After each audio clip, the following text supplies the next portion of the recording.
Herzlich willkommen zum Methoden-Montag. Starte mit uns in weniger als 10 Minuten lernend in deine Woche. Mit neuen Methoden für Workshops, Meetings und Retrospektiven. Mit deinen Gastgebern Florian und Jan. Hallo lieber Jan, ich grüße dich. Hallo Florian. Na, wie geht's dir? Gut soweit, wobei ich ein bisschen mich freue auf die heutige Folge, denn ab jetzt werden wir für die heutige Folge ins Englische switchen, because we have an English-speaking guest today. Yeah, some kind of star author of the book Virtual Power Teams, Peter is here. Would you please introduce yourself in a few words? What are you doing in your daily work? Hello Peter. Hi everyone, my name is Peter Ivanov. And I was 20 years IT manager, and the last 5 years I'm keynote speaker and coach of virtual teams.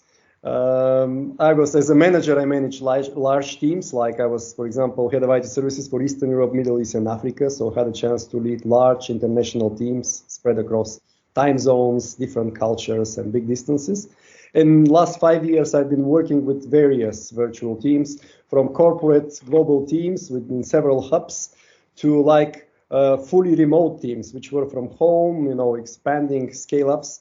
And now with the coronavirus, where people are forced to work from home, it's become relevant to unite large remote teams of home office workers and still have the feeling that it's a team. In fact, it's a power team, and then the results will not be impacted by the distance.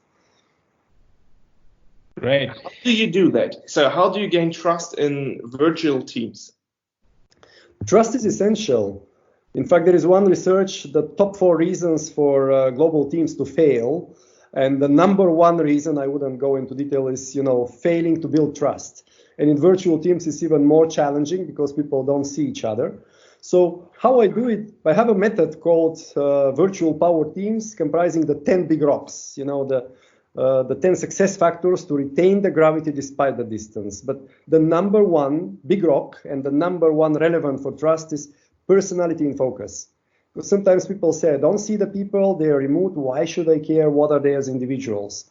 From my perspective, big mistake. So, for example, we do it in our workshops with a lifeline. People put in a graphic, when you have the time and then the intensity of life event, what are the moments in their life which are the highlights, the most powerful they are proud of, but also what are the moments which were difficult and they managed to overcome. And when people present from this perspective, something magic happens. You like 5 to 10 minutes to find out what makes the heart of each and everyone sing, despite the distance. And it's not just you as a manager, you may do it during the recruitment, everyone on the team. And it has a very powerful effect. And the number 2 I would mention is actually the second big rock is strength matrix. In the poorly led teams, people feel anonymous, they feel just like a resource. We discover their natural strengths and talents. In a very kind of quick format, they coach each other, I give them a set of 5 questions, and then the natural strengths and talents emerge. We put it in the strength matrix, and instead of anonymous, they start feeling like heroes. And the other effect is when they find out that each and everyone brings to the table a specific talent and strength, a new feeling emerges. We are not just a group of people, we could, with this mix and bouquet of skills, we could achieve almost anything. And then gradually each of them contributes to building trust and feeling as a group. Maybe I can give you a very brief example. Massive team, a client of mine is running MOOCs. And MOOC, if not sure the audience knows, is massive open online course. So he's having 35,000 people subscribing. But his problem was, for 6 weeks, he was teaching modern architecture. In fact, they were building resilient schools for the Philippines. Instead of, dry theory, after the tsunami destroyed the infrastructure, the government decided to build the schools so robust, so they will be schools in normal times, but they will provide shelter in case of disaster. But 5 weeks, people learned from free, they were dropping out from the course. He tried because he was collecting the money in the end when they successfully finished and get the certificate. He tried to put the money up front, only 2,000 out of 35,000 subscribed. And what we did, we divided in a groups of 5, not us, asked them to self-organize and get together based on proximity. They presented themselves with a lifeline. Online, this group of 5 people who never met, just an online conference, each of them presented with his or her lifeline. They discovered their strengths, And then they were not doing 5 individual projects, but one project. They split the tasks between the 5. And when the critical week 5 came, they just couldn't let their team members down. It was not a group. It was not, there were already a team feeling emerging. So 25,000 plus stayed until the end. It was 400,000, almost $500,000 improvement, just by putting the personality and focus and seeing who is the person, discovering the strengths, and do it as a team. Wow. A bit longer response, but it works. Yes. Wow. So it's exactly the same like we do with normal teams. So it's just a nice little method how to create trust in a team and to get to know each other and to get in touch. Mm-hmm. It's not rocket science. It's everything. All of these 10 big rocks. They're also applicable for local teams. But for virtual teams, if you miss one of them, it becomes critical because they are not happening like in local teams. People will meet to the coffee machine. They will have some conversation. You have to instigate this and organize it and even institutionalize feedback, for example, in virtual teams in order to keep the structured communication and to keep the gravity of the team despite the distance.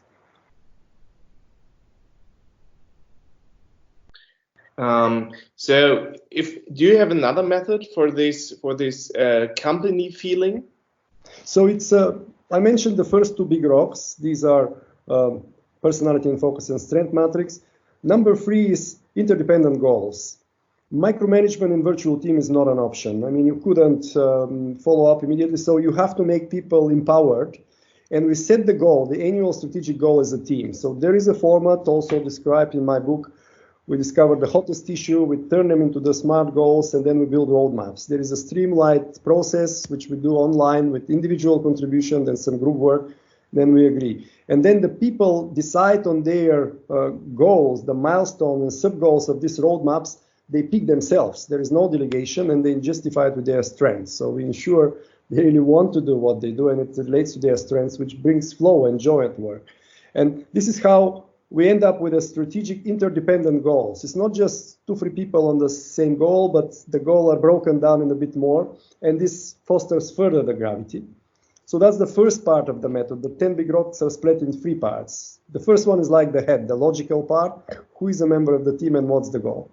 Second part is like the body and muscles, and here we are aiming for structured communication, not the one that the manager is, if there is a problem, he calls a meeting online and there is some finger pointing starts or he speaks most of the time, but we ensure that everyone is having almost similar slot to contribute and shine. And here, we do some highlights initially on these regular events.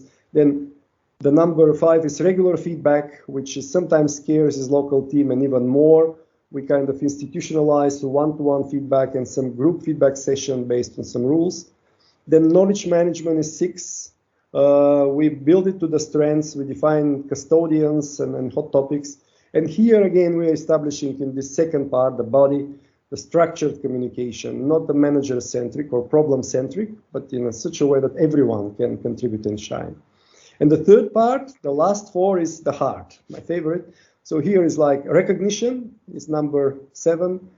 You know, we know people, I'm not sure if the audience, but the number 1 reason for people leaving companies, lack of recognition from direct superiors. So they leave bosses, not companies.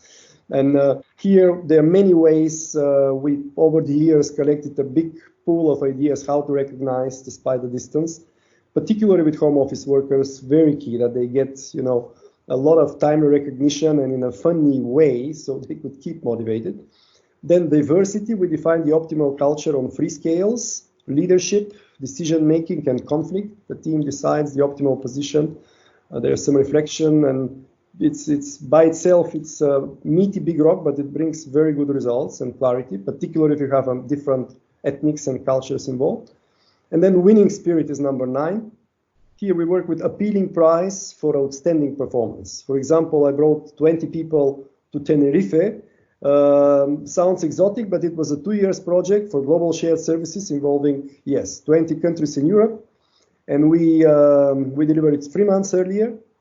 And we saved €250,000, and with 50 of them we went to Tenerife. But 1 year in advance before. We said, okay, only if we do it, then we go. Otherwise, nobody goes. I know it's a bit drastic example, but if you have a peeling price, sometimes working with NGO, they don't have budgets and they go for virtual pizza. What the team decides, they go extra mile just to celebrate the success that they've chosen. And the last one is number 10 is next generation leaders, how to involve the millennials and digital natives in this virtual power team concept in your organization. Right. Wow, that was pretty inspiring. It's not often that Florian and I didn't say a word at all, because we're just sitting here nodding our heads and say, wow, that was really cool. And that's not even all you wrote in your book, I think. So that was really, really cool. Thank you. Very inspiring. Thank you very much. Mm-hmm. It was my pleasure. My pleasure. Hope the audience, maybe you could put the link in my email so we can get in touch if needed. Yes, we'll do. Florian, what was your biggest aha moment? My biggest aha moment was focusing on personality completely to gain trust. This is something that I think way too often gets out of focus, and it's very important. And thank you for sharing this. Yes. And Jan with. Mm-hmm. I think regular feedback. So give yourself a little time for this personal feedback. Stay focused, meet each other, see each other. So I think that was my biggest part, because the gain trust part I've already heard from you, Peter. So otherwise, what would it be? So gain trust in virtual teams also very important. Excellent. Very important. Thank you very much.